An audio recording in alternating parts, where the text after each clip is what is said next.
Omnibus. Et c'est une joie d'accueillir aujourd'hui autour de cette table Philippe Bilger, Marie-Laure Buisson, René Chiche, Patrick Vignal et Bruno Pomar. Et vous, 0826 300 300, la question du soir, Sébastien Lecornu. Pas du tout. La disparition de Liana, y a-t-il un dysfonctionnement police-justice? C'est ce numéro. On vous attend jusqu'à 19h. Et tout de suite, le grand débat. Je tiens à saluer l'engagement et la mobilisation exceptionnelle et totale des forces de gendarmerie, de justice, des services de la commune de Florence et la solidarité de l'ensemble des Gersois qui œuvrent depuis vendredi pour retrouver la petite Liana. Hier, de nouvelles informations publiées par la presse ont révélé qu'une plainte a été déposée pour viol sur mineur en août 2025 contre l'homme suspecté et mis en examen lundi dans le cadre de l'enquête. À ce jour, il n'aurait toujours pas été entendu par la gendarmerie dans le cadre de cette plainte, information confirmée par la procureure de la République d'Auch. Vous m'interrogez sur des faits extrêmement précis, puisqu'effectivement, un homme a été placé en détention. Et les interrogations, les questions que vous posez, elles sont évidemment très légitimes. J'en ai parlé avec le garde des Sceaux et nous avons décidé sur cette question de diligenter une enquête administrative qui sera confiée à l'inspection générale de la justice, à l'inspection générale de la gendarmerie nationale pour identifier évidemment d'éventuels dysfonctionnements. Les vraies voix Sud Radio. Et ce que vous venez entendre, bien sûr, c'est le député du Gers, David Topiak, et le ministre de l'Intérieur, Laurent Nunez. Philippe Bilger. J'aime les causes désespérées et j'ai l'impression que celle-là l'est plus que d'habitude. Je ne connais pas le détail de ce qui a été fait dans cette affaire dramatique, mais de toute manière, j'aimerais dire que si la réaction des pouvoirs politiques devant de probables dysfonctionnements est en permanence d'ordonner des enquêtes, des inspections administrative, gendarmerie, police, ça commence à bien faire. Je veux dire parce que les inspections elles-mêmes n'ont de sens que si leurs conclusions un jour sont véritablement suivies. S'il y a des dysfonctionnements et des responsabilités, il faut absolument les mettre en œuvre, il faut incriminer les responsables judiciaires, policiers ou gendarmesques, si vous m'autorisez l'expression, qu'on ne se contente pas de dénoncer médiatiquement. Si c'est le cas, eh bien, il faut être impitoyable. Il y en a assez de tous ces drames, de tous ces scandales administratifs qu'on dénonce, mais au sujet desquels, comme bizarrement, on ne trouve jamais les responsables, alors qu'ils sont faciles à identifier. Philippe Bilger, après la justice, la police. Alors moi, je voulais être un peu plus modéré que mon ami Philippe Bilger. Pourquoi ?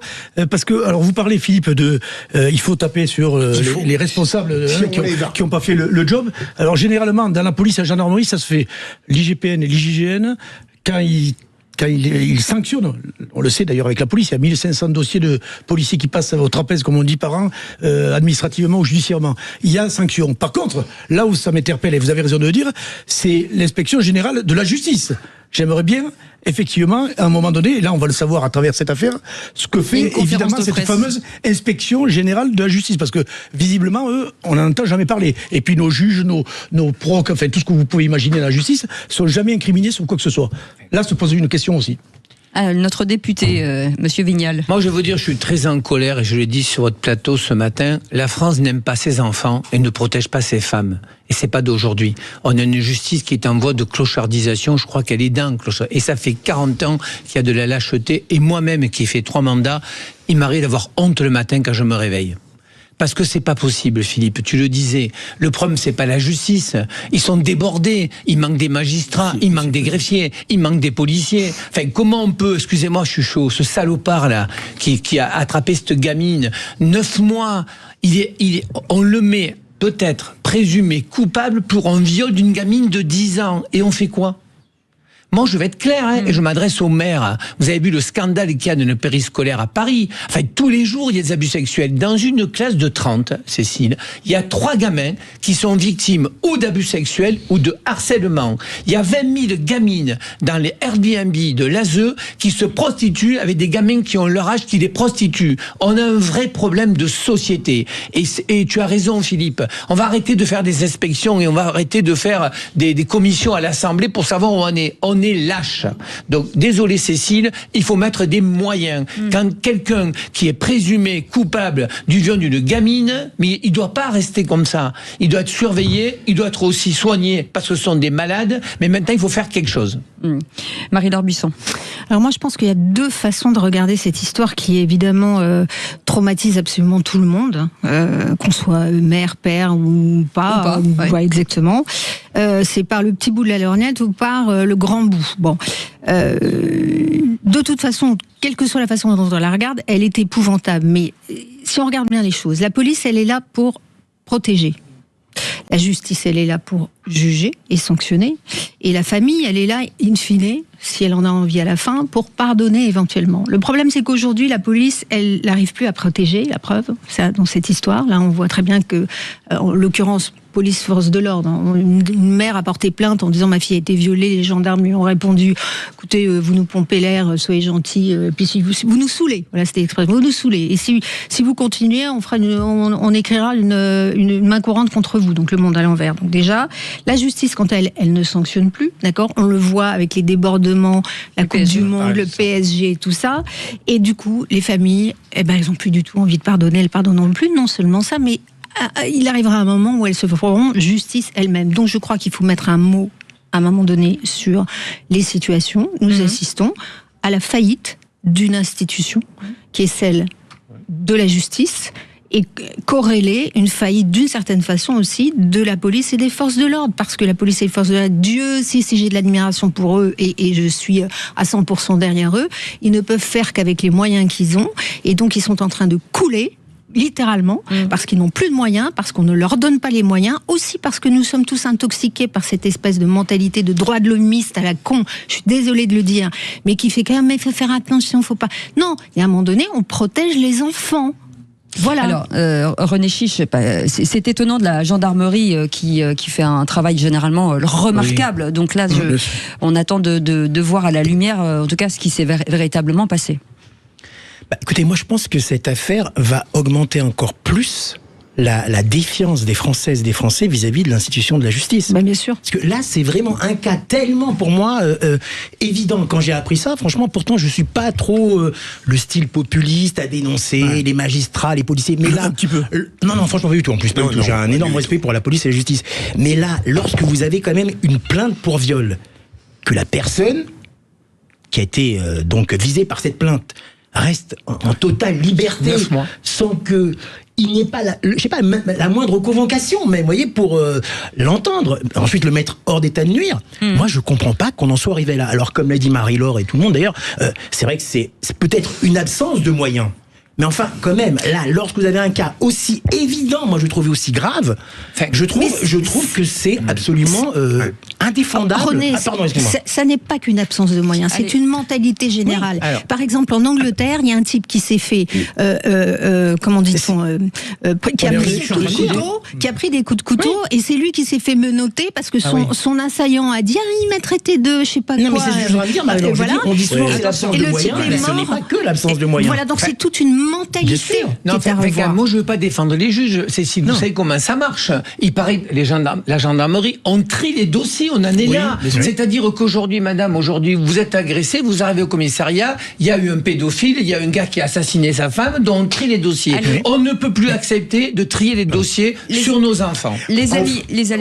Pardon Philippe, juste les déclarations du procureur de la République à l'instant contre le Jérôme B qui dit qu'en 2017, le classement sans suite d'un renseignement judiciaire contre le suspect. Première plainte pour viol a été déposée en 2022 au commissariat de Béthune. En août 2025, dépôt d'une nouvelle plainte pour viol. 2026, un responsable d'établissement scolaire appelle la gendarmerie pour signaler le licenciement d'un agent d'entretien pour relation avec une lycéenne. Et ce matin, une nouvelle plainte pour viol à l'encontre de l'individu mis en garde à vue. 2 secondes, Philippe Bilger. 0826 300 300 Hervé de Villegouge est avec nous.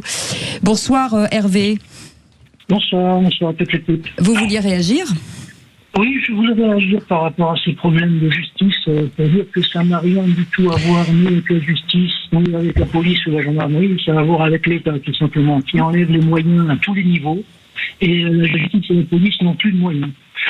Avant, quand vous aviez des gendarmes... On vous entend pas très bien, Hervé, on vous entend pas très bien avec votre téléphone. Est-ce que vous êtes en haut-parleur, peut-être, non? On vous reprend dans un instant, on fait des tests. Philippe Bilger, vous voulez réagir? Je voudrais répondre très rapidement à Marie-Laure et à Patrick. Globalement, je suis d'accord avec vous, mais il me semble qu'il y a deux écueils. Marie-Laure, d'abord, c'est que vous noyez, me semble-t-il, un désastre singulier et infiniment dévastateur, cette affaire, dans un opprobre général. Contrairement à ce que vous dites, me semble-t-il, la justice n'est pas dans un total naufrage, mais là, elle l'est.